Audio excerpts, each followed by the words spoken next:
My name is Rhapsody, and welcome back to Disco Elysium. Alright. So we've done pretty much everything in the Welling gig. Except for the missing insects. We should report that to the cryptozoologists. And the Jamrock Public Library is currently open, so why don't we start with that, because we're directly next to the car. We also have a thought to think when we're out of here. Hold on, officer. I've got the Central Jamrock Public Library online, and they've already introduced you to their librarian. Connecting the call in 2, 1. Yes, this is the Central Jamrock Public Library here. Male librarian answers the call. How can I help you, officer? He sounds worried, yet ready to assist. This is how people get when the police call. I'm looking for any information you can provide on a Billy Mayin, a reader. Billy Mayin, you say? Give me a moment, I'll check our database. He puts down the receiver. Hello? Yes, hello? Are you still there? You can hear him fiddle with a printout. I found Billy Mayin's home address. Is that all right? No phone number, unfortunately. Yeah, home address is fine. Here we go. I figured it was going to be in there. Rue de Saint-Ghislain, 33B, apartment number 20. It's in Martinez, I believe. Cape Side Apartments, it says. That's all. That's where the smoker on the balcony lives, isn't it? The Cape Side Apartments, not apartment number 20. Do you have any other information on Billy Mayin? It says returned their last book here just a few days ago, but I wasn't at work that day. Do you know someone who was? Marie! He covers the phone with his hand and yells out to the room behind him. Marie! Do you remember a reader named Billy Mayin? They returned a Theobald book the other day. You hear someone answer from afar. Maurice! What? A woman yells. Yes, okay. It was the police. Then she starts explaining something. Yes, it was my colleague Marie. The librarian speaks into the phone again. She said it was Billy's husband who returned the book. He's also been looking for a new sci-fi release, Lose Radio City 87, but we don't have it yet. So Billy Mayin is a woman, not a man. Did your colleague know that it was her husband? Marie knows Billy. She's been working here longer than me. Sometimes her husband returns her books for her. And goes out for a little drink later, on the lookout. Do you know the husband's name? Sorry, Marie only knows him by sight. Can Marie describe to me how the husband looked? Marie! A moment passes. She said it was an older man, and she's pretty sure he had a drink or two the last time she saw him. What was he wearing? 1 second. The librarian turns away from the phone and relays the question. Sorry, Marie wasn't really paying attention to that. Thank you, that's all from me. Happy we could help. Goodbye, officer. The librarian hangs up and the call gets redirected to the station with a soft click. Anything else you need from me? No. 57th over and out. And a thought to think. In the morning light, the white on blue police livery on the motor carriage cannot but catch your eye. Wait, why am I even thinking about this? Wasn't I supposed to do something important? Something murder related? There's always something important. Doesn't mean you can't take a moment to admire this piece of machinery. This is a Cupra Kinema, the Cupra Motorcorp's follow-up to their highly successful workhorse, Cupra 40, and the answer to LUM's racing-bred Fevre series. With its air-cooled rear-mounted 12-cylinder compression ignition engine driving the rear wheels through a 4-speed manual gearbox, the Kinema is able to reach 100 kilometers per hour in 13.5 seconds, and go on to a top speed of 180 kilometers an hour. Turn your attention to the motor carriage itself. Even at a standstill, the unibody Cupra Kinema looks sleek and dynamic. The cabin is tilted forwards to give it a more aggressive, hunched look. Someone has waxed it recently.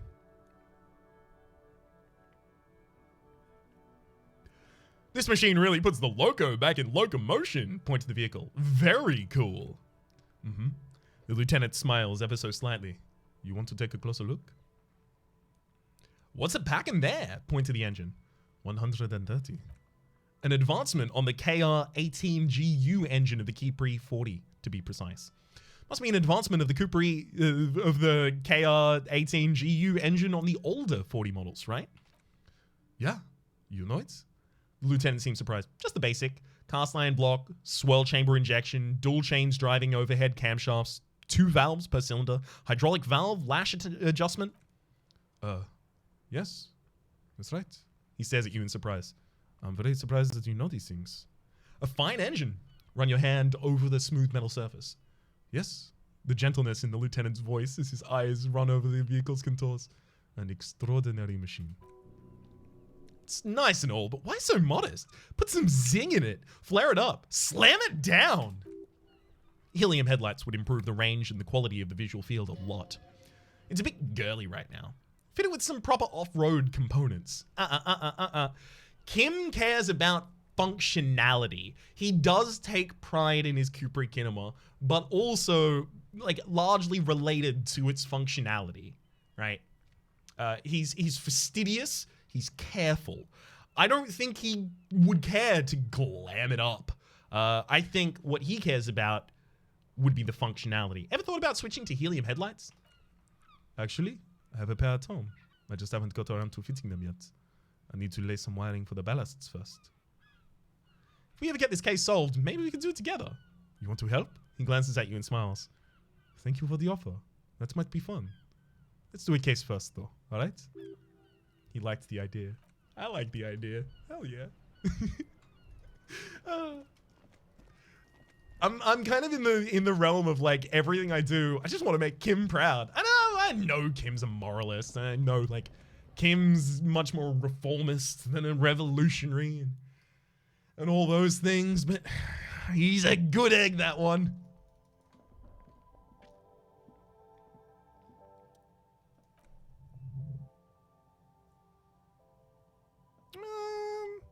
Steal a raincoat? Savoir-faire? No, of course not.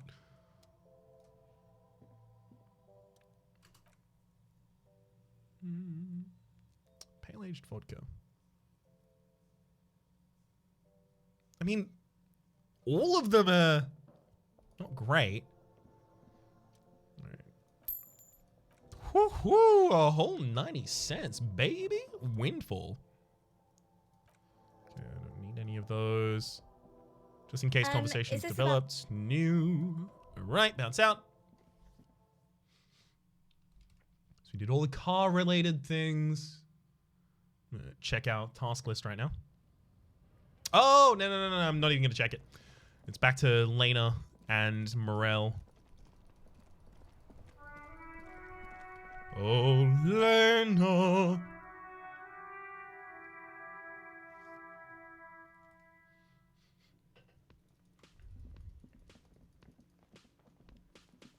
Actually, Morel first. Hello, officer. I think I almost have it. A new trap design, that is. I know you're skeptical, but I have a good feeling about this. I had a chat with the Kid Kuno. He promised to stop stealing locusts. The cryptozoologist purses his lip. So it was just a child. He looks crestfallen. Thank you for telling us, sweetie. She turns her smile gently to her husband. This is good news, right? It means we can try again.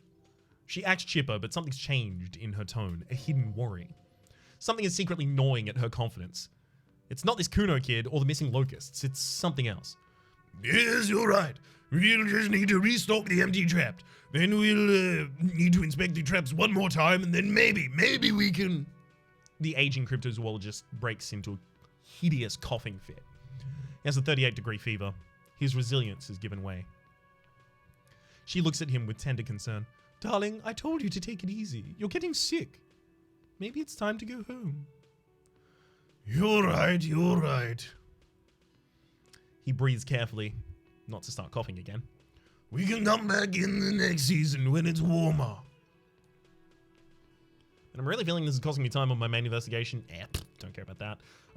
It's not really worth risking your health. I'd offer to help, but I have my own things to do. Damn it. Maybe I can restock the traps for you. Or we've come too far to quit. We're going to restock the trap. Let's do this. So I think Lena is experiencing doubt about not cryptozoology broadly, probably, but about maybe the Indian phasmid at the absolute least.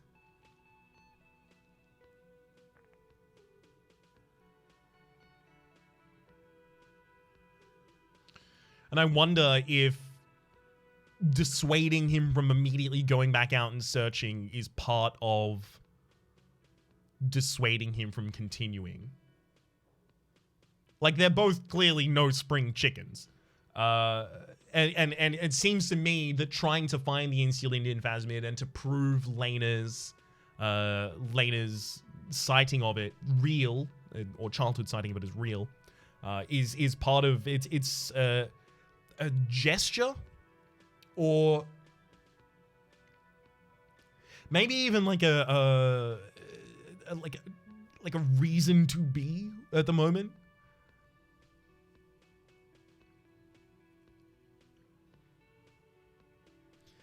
The completionist in me wants to say, yeah, accept enthusiastically, continue the quest, go for it. But I don't think they should continue the quest. It's not worth risking your health. You should call it a day and go home. He's right, dear Morel. Come now, we've waited so long. What's one more season? Self-deceit, sire. Yeah, she doesn't plan for there to be another season. You're right, dear. We'll get our shot. I'm sure of it. The slouch in his shoulder tells you otherwise. He doesn't know how many more field expeditions he has left in him. This place is much better for fieldwork in summer, believe me. Is that a pang of sadness, Lieutenant? Yeah, I feel sad, even despite the fact that they're laboring under... They're trying to perform an impossible task. The removal of that task removes something that they have to do, something that they have to work towards, a goal. Thank you, dear. She bows to the Lieutenant, then to you.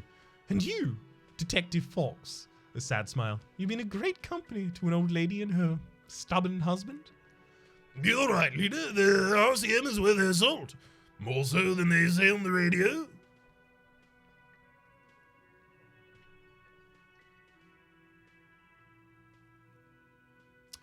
Wait, can I have your address in case there's news? Okay. It's 1113 Tabernacle Road, Jamrock, but...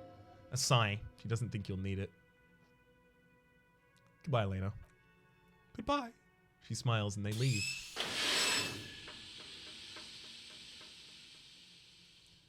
Two old cryptozoologists and one gas-powered wheelchair. It's sad. I liked them. Like, you know, they were wrong. Feel pretty comfortable saying that. Well, actually, in the context of this world, again, we've, like, divined things from the ether. So maybe phasmids exist in this world. I don't know. Maybe, sorry, phasmids. Maybe, cryptozoological entities exist in this world. Maybe. Maybe I'm just bringing doubt to this and skepticism to this that maybe need not be. Legendary shivers with the novelty dice maker. Yeah, I have like a couple points of shivers I can add in, but I can't get to legendary, I don't think. And also, I'm not going to be able to get Gaston to share a sandwich anymore. Literally impossible. Okay, so if those are wrapped up, then I think the next thing that we want to do is go to Rue de Saint-Ghislain, because I'm looking for where I might encounter the shooting spot.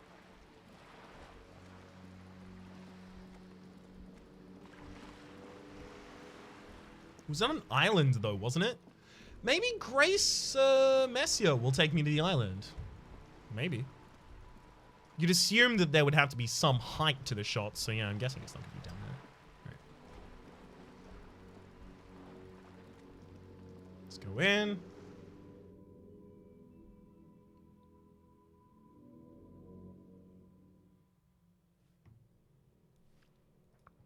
Good to see you still here. Give me a moment. I'm looking for Billy Meehan. Do you know where she lives? She narrows her pale grey eyes. It's about Victor, isn't it? You'll always find Victor. It's always about Victor with her. You'll find Meehan's in the apartment 20 upstairs. It's one of the doors on the balcony. I don't relish having to tell her. Also, like, that's another element of something kind of like supernatural about this world, which is like, I could tell that her husband was missing long before anyone reported him missing. Oh, it's this one. The weathered brown door. The number reads 20. Something smells good.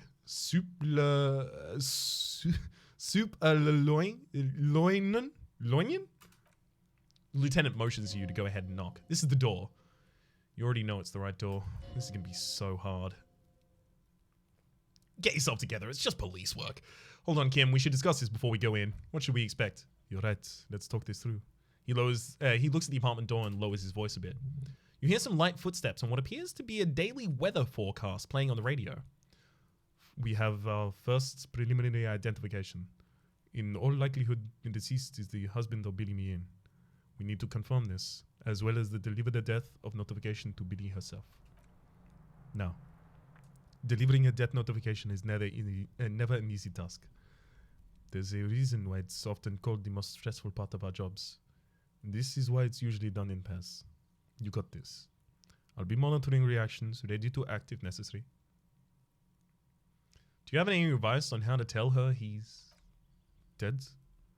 Just don't say that you know how they feel. You don't. Good advice. What if I don't want to do this? No, you have to. Alright, I think I'm ready. Kim motions towards the door. I'm gonna leave and then walk away. Whip it out. No. What we need is as much empathy as I can get.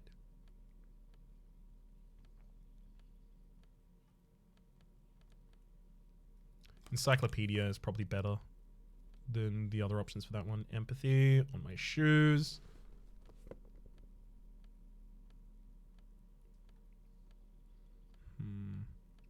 Oh no, we have empathy glasses. Good. Empathetic coat.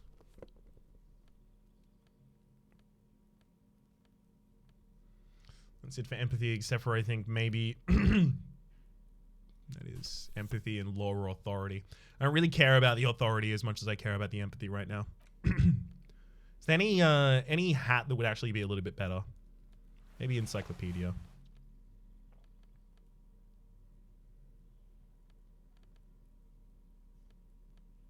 Yeah. I also kind of look the part for telling someone that their relative has died. Actually, you know what? I kind of look very Dick Mullen right now. I'll say that much. Yeah, we do have some things lowering empathy on right now. It's the Kuros. Okay. Let's change the Kuros for -2 authority, +1 to shivers and physical instrument. No. Conceptualization? Don't think that'll help. It's not really here. Physical instrument and drama are probably not either. But those are our only shared options. I think I'll go for conceptualization.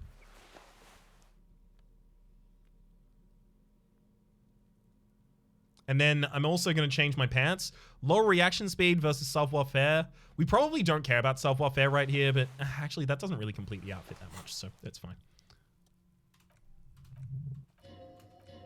Knock. Hello? Who is it? A voice comes out from the other side of the door. And someone turns down the radio. Is this Billy Meehan's home? This is the police. Please open the door. The police? A moment, please. Give us a moment. You hear shuffling inside. Tidying up, nervously. There's fear in her voice. Come in. The door is open.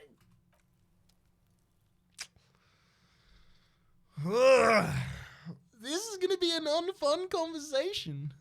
Uh-oh. She's already sat on the bed with both of her hands between her knees. That's kind of like ready for bad news. Maybe I should look around before I talk to her.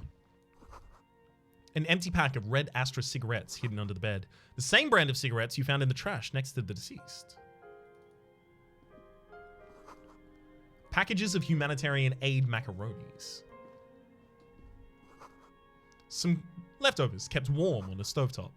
Smells like buckwheat and onions here.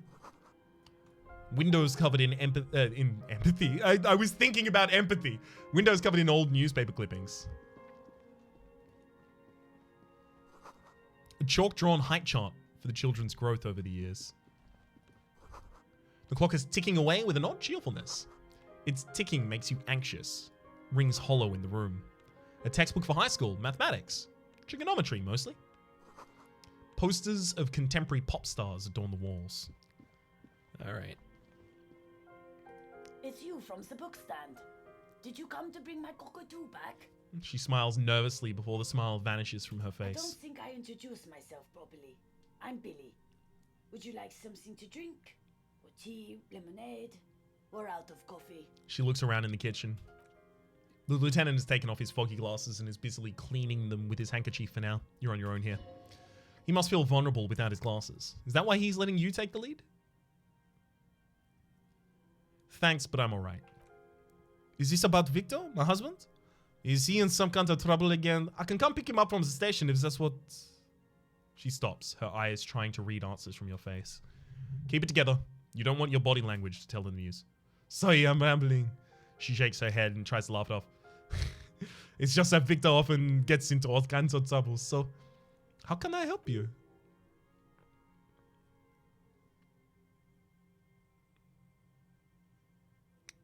Ouch.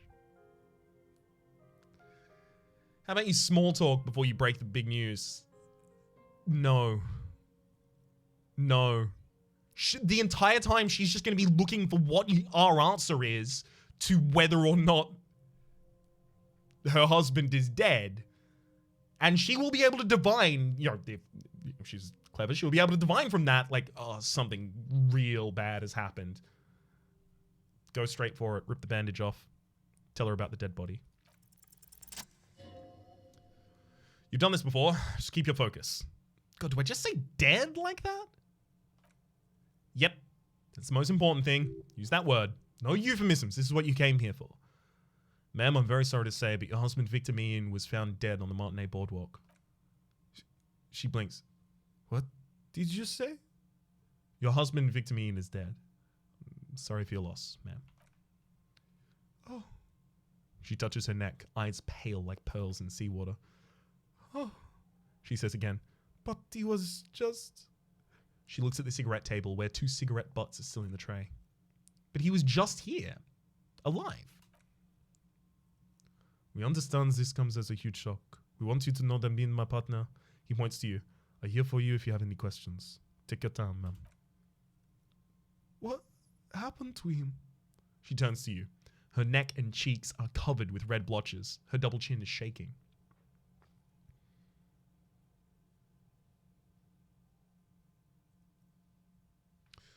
Well, do you give them certainty? I mean, yes, there could be a scenario where someone walked up behind him and pushed him, and it was just happened to be that he was drinking at the time. Happened to be that all of these other things align, right? But we have no reason to possibly believe that yet. It was an accident. He fell through a hole on the boardwalk and hit his head. Was he drunk?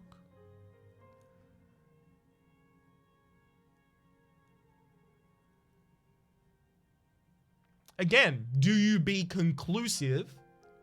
But to someone in grief, like any possibility will be leapt upon. I think I just have to say yes. Was he drunk? Yeah, that's a lot of alcohol. I see. She withdraws, just trying to picture the scene. And you just found him there, lying in the cold? How long had he been there? If you say 2 days, maybe, it will be etched in her mind forever.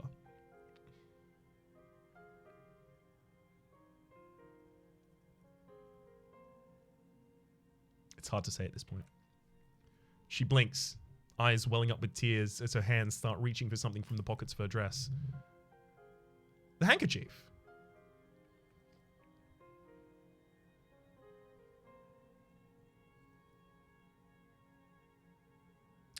No words, just give her the lieutenant's handkerchief. He'll understand. A small, terrified smile quivers on her face as she takes the handkerchief and wipes away the tears. She looks disoriented. Is there anyone we can call for you? A friend, a family member? Someone who could be here for you? No. No. She breathes in. I just need to tell my girls. The air gets sucked out of her lungs suddenly. God, should I call them? Should I tell them to come home? No. A day. Take a day to recover. You'll be better prepared when they come home tomorrow. Good. That's probably the right thing. Thank you. She nods, but with a wretched expression. Just tell me. What do I need to do next? Where is he? Can I see him? We've taken him to the city morgue. The local coroner will be contacting you shortly to arrange the funeral. Here's his number in case you want to contact him earlier. A very good call. He hands her a leaflet with the morgue's contact information. Is there anything else the RCM can do for you? No, I'll call if something comes up. I'm still... She rubs her face, running her fingers over cheeks that have become numb. Thank you. She looks down. Thank you for telling me. I'll call if... She runs out of breath. Again, I'm very sorry, ma'am. Lieutenant nods back at the woman, then looks at you, his voice lowered. We should step outside and talk. Set the library card by her. Leave the room.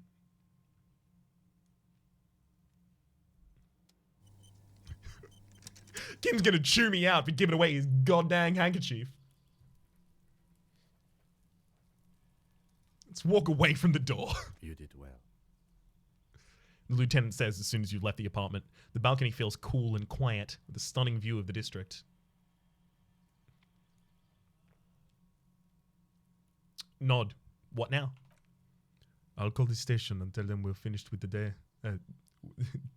When we're finished with the day, and let them know the name of the deceased. What about Billy and her kids? They'll manage. They have to. It's not your place to live their lives. That's it? That's it. We should get back to our case now that their duty here is done. Right? This case is closed then. He nods. Let's go. Hey, I'm sorry about the handkerchief as well, bud. Yes? Never mind. He doesn't seem to mind. I don't seem to mind then.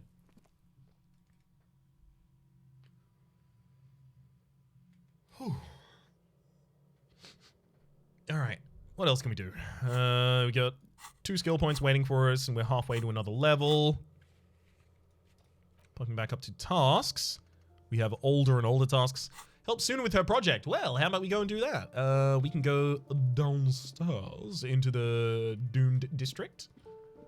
And hopefully it will have defrosted by now. It's overnight. Yeah, it'll do it.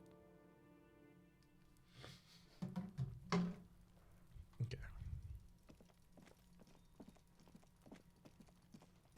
There's no way that knowing more about that is... No, of course not. Giving me another chance at conceptualization was going to be the answer there. I mean, I do feel like a real dick walking around in these clothes. And by dick, obviously, I mean detective.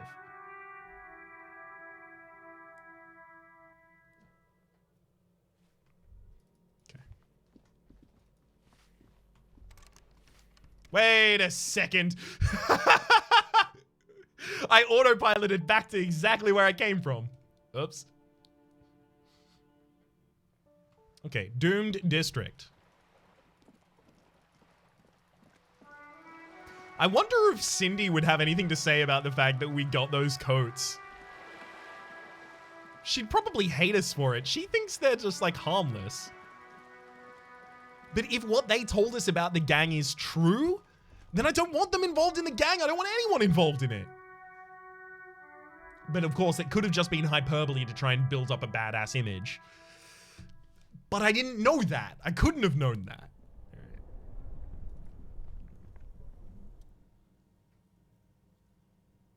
Ice around it slowly melting. Slowly?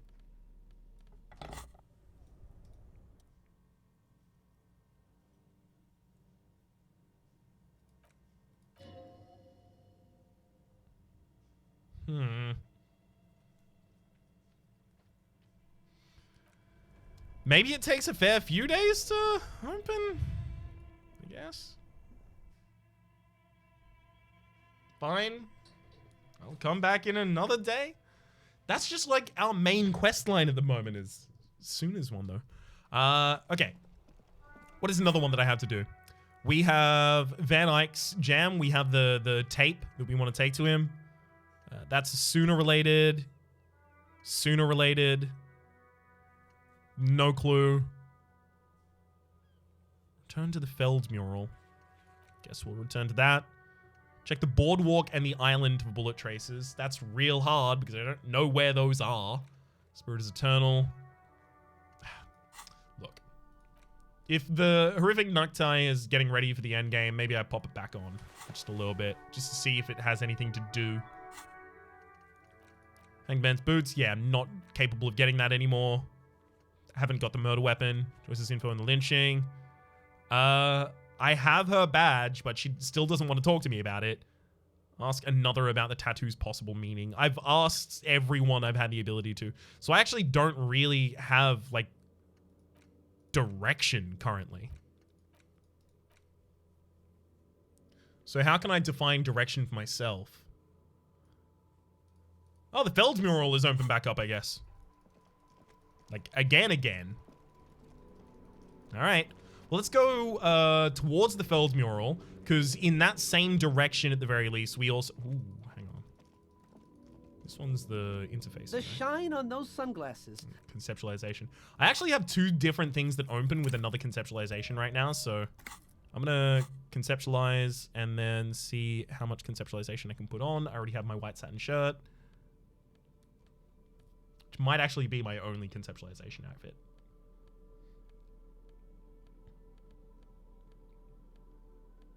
Looking more and more like that.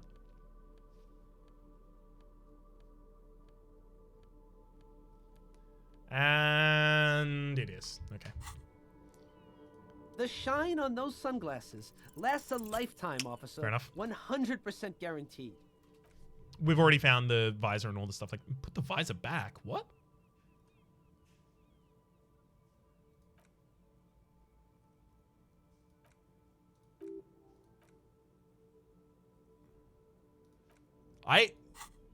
I put the visor. No, I still have the visor. I must be just holding a different visor. Okay. Already got the tape out of the tree. I may have to end up leveling up conceptualization again, but I'm okay with that. The two things that it'll trigger are actually kind of interesting to me. And while I still have my conceptualization gear on and I'm still in the area, I may as well go up to this one, even though my chance on this is much lower.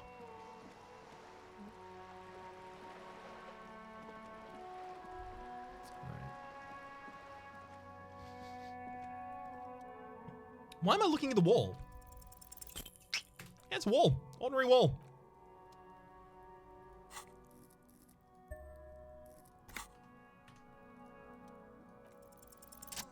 Ah! Because you see it. Finally, the wall is sublime. Look at it. The shadow, the colors. Let the conceptual joy flow in through your pupils and blossom its thoughts in your brain. All the other walls on all the other houses must make a pilgrimage in adoration of this, the uncontested pinnacle of wallcraft, color peeled from the very face of God. More. Oh, wall father! Kim, I must paint this wall, add even more beauty to it. Huh? He sounds tired of it all. You already have the heavy fuel oil to use as paint. It's red, and Cindy the Skull has a paintbrush. This is on. I already have the paint. Wait, hang on. First, I know you're tired, Kim, but just take another look at this wall. Draw nourishment from its beauty. Sure. The lieutenant looks at the wall reluctantly, then back at you. I already have the paint. Just need to get the paintbrush from Cindy the Skull. He sighs, then adds in a resigned tone. If you must. I must. And you know why? Because I'm pretty sure it's going to give you a choice of a couple different things to paint. And there's going to be a moralist option. There's going to be a revolutionary option. There's going to be... I'm ready.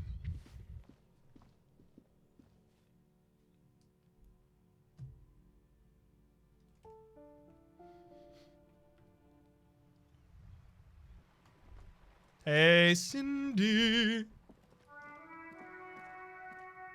Hello again, officers. Have you come to admire my mural? Have you come to admire my mural? Cindy, I'm going to need your paintbrush. What for? For art. It's for art, okay? What? if it's for art, but... She narrows her eyes to slits. What kind of art are we talking about?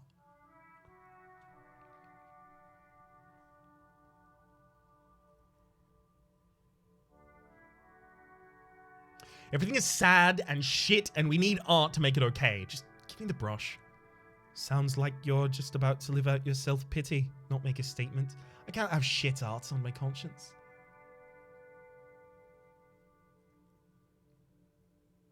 You'll see. You'll all see and tremble. No, to crush a man's dreams like that, I hope you're happy. There, there. There, there, piggy, she says in mock compassion. I guess art just isn't for you. Because you suck in life and in everything.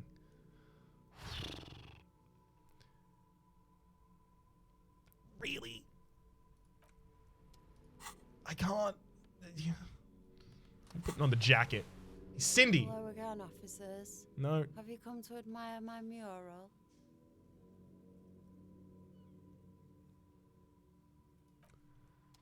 Fine, I'll come back later. Hopefully I learn more, because I don't want to roll on that 17 impossibly with only one chance to succeed.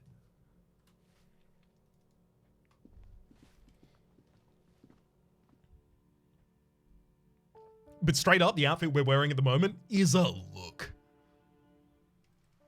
We're serving looks, Henny. Look at that.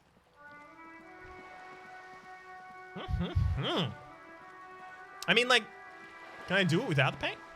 Without the thing? Okay, no. Well, that feels like kind of like the major project of conceptualization for the game, if you ask me. Unless we get more information about the skulls later, and that information gives us, you know, more that we can do there.